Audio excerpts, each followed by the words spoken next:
Hello friends, it's me Swanika Verma. Welcome you all on my YouTube channel SLV Classes.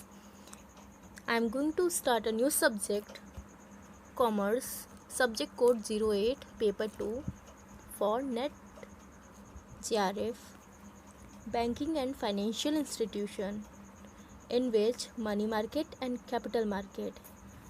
We are going to learn about money market and capital market. Now we can see the chart of financial institution.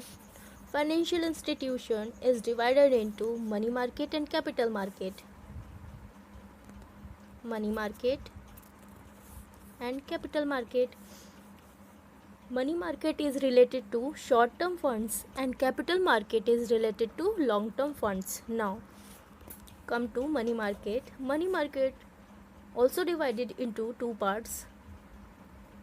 The money market notional and short-term credit markets. Now in short-term credit market also divided into two parts, organized and unorganized. Now in organized are divided into three parts: call money market, bill market, bank loans. Now in bill market is divided into two parts: treasury bill and commercial bill.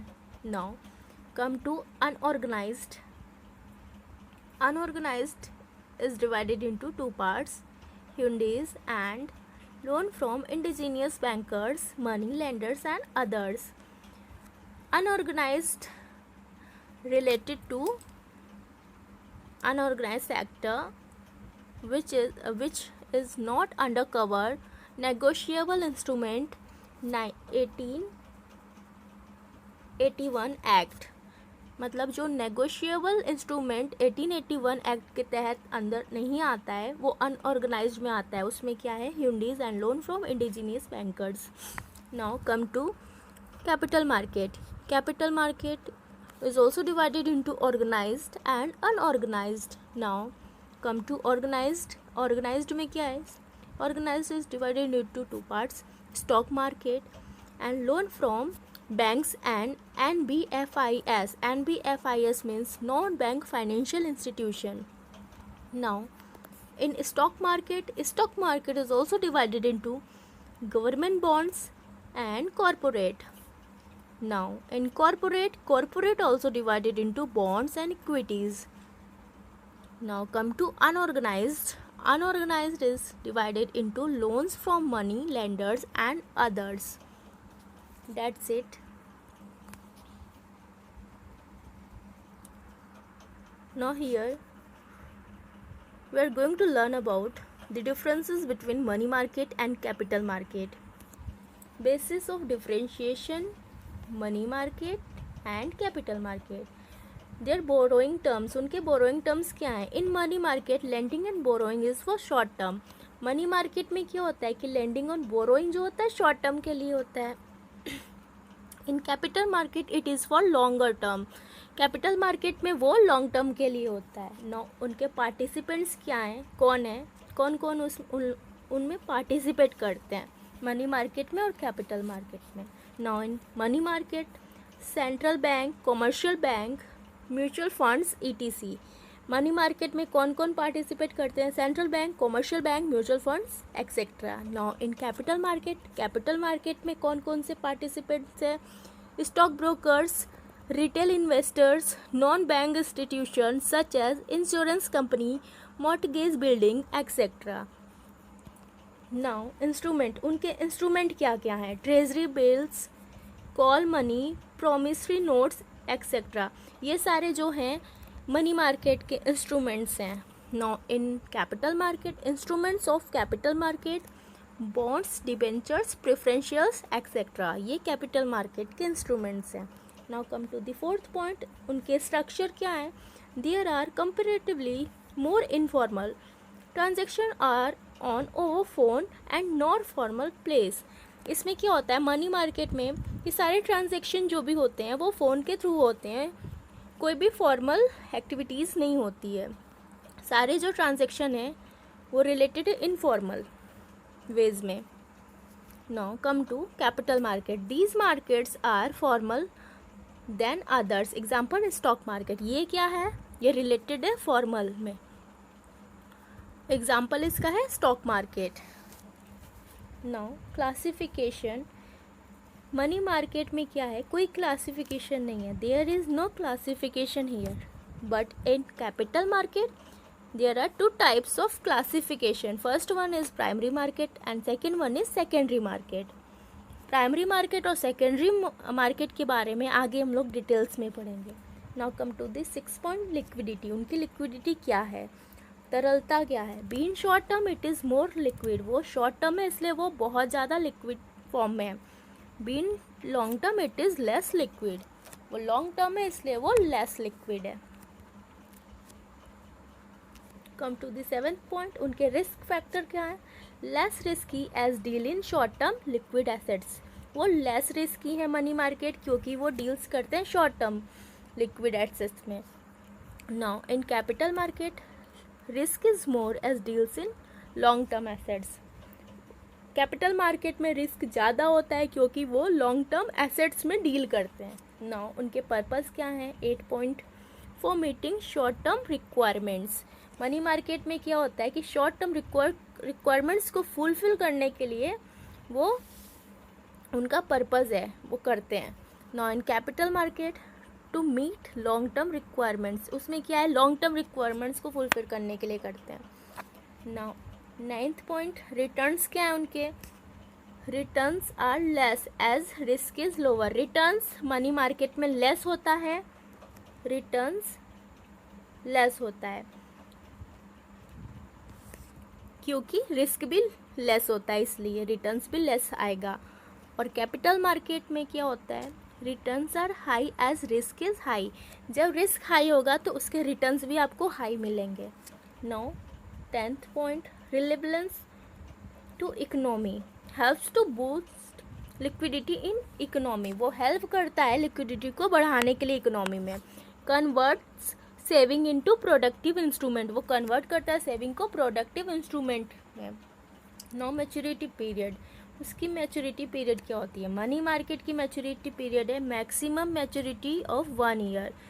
ज़्यादा से ज़्यादा उसका 1 साल है, उससे कम हो सकता है. मनी मार्केट में उससे ज़्यादा उसका मैच्योरिटी पीरियड नहीं हो सकता. बट इन कैपिटल मार्केट कम से कम 1 साल होना चाहिए, उससे ज़्यादा हो सकता है, 1 साल से कम नहीं हो सकता. It means generally more than 1 year and not specified period. इसमें कोई स्पेसिफाइड पीरियड नहीं है लेकिन 1 साल से ज़्यादा होना चाहिए.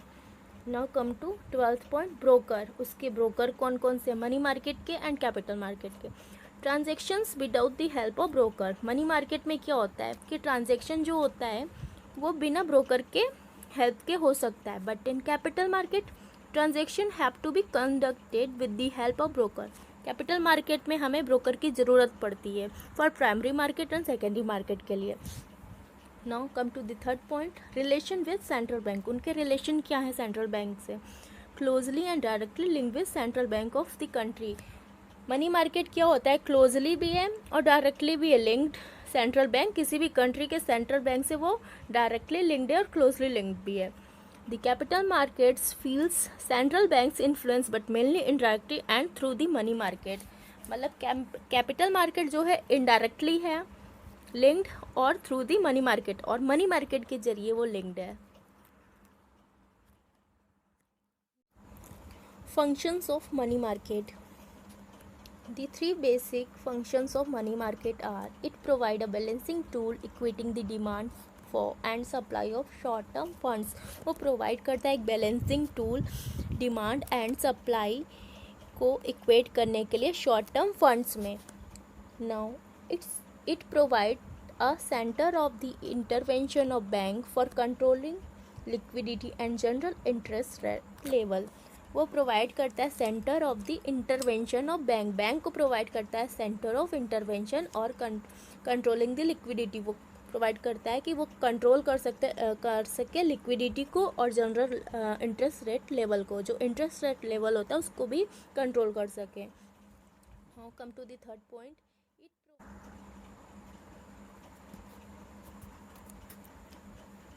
It provides a proper rates to the suppliers and the users of the short-term funds to fulfill the requirements at a reasonable market clearing price. मतलब वो प्रोवाइड करता है प्रॉपर रेट सप्लायर्स और यूज़र्स, शॉर्ट टर्म फंड्स में जो suppliers end users होते हैं उनको प्रॉपर रेट प्रोवाइड करता है कि वो अपने रिक्वायरमेंट्स को रिजनेबल मार्केट प्राइस में फुलफ़िल कर सकें. Now, money market plays a vital role in equating the short-term liquidity imbalance within the country. Indeed, with the help of this market, the central bank controls the liquidity and interest rates level in the country. Money market बहुत important role play करता है short term liquidity imbalance को equate करने में country के अंदर. No indeed with the help of this market, मतलब इस मार्केट की हेल्प से सेंट्रल बैंक जो है कंट्रोल करता है लिक्विडिटी को और इंटरेस्ट रेट लेवल को कंट्री के अंदर. Now functions of capital market. It acts in linking investor and savers. वो एक लिंक प्रोवाइड करता है इन्वेस्टर्स में और सेवर्स में. जो इन्वेस्ट करते हैं और जो सेव करते हैं उनके बीच का एक लिंक है वो प्रोवाइड करता है. facilitates the movement of capital to profitability and productively to boost the national income. मतलब वो एक सुविधा प्रोवाइड करता है, फैसिलिटी प्रोवाइड करता है कि वो कैपिटल को मूव करा सके profitability and productivity to boost the national income. मतलब नेशनल इनकम को बढ़ाने के लिए ज़्यादा से ज़्यादा बेनिफिट हो, ज़्यादा से ज़्यादा उसका प्रोडक्टिविटी हो, ज़्यादा से ज़्यादा प्रॉफिट हो. इसलिए वो बूस्ट करने के लिए नेशनल इनकम को बढ़ाने के लिए वो एक फैसिलिटीज़ प्रोवाइड करता है, एक सुविधा प्रोवाइड करता है. It also boost economic growth. वो इकोनॉमिक ग्रोथ को भी बढ़ाता है. Mobilisation of savings to finance long term investment. Mobilisation means collection, जुटाना, मतलब सेविंग्स को जुटाना फाइनेंशियल लॉन्ग टर्म इन्वेस्टमेंट के लिए. Thank you. If you like my video please like, subscribe and follow me on Instagram. Free PDF and PPT.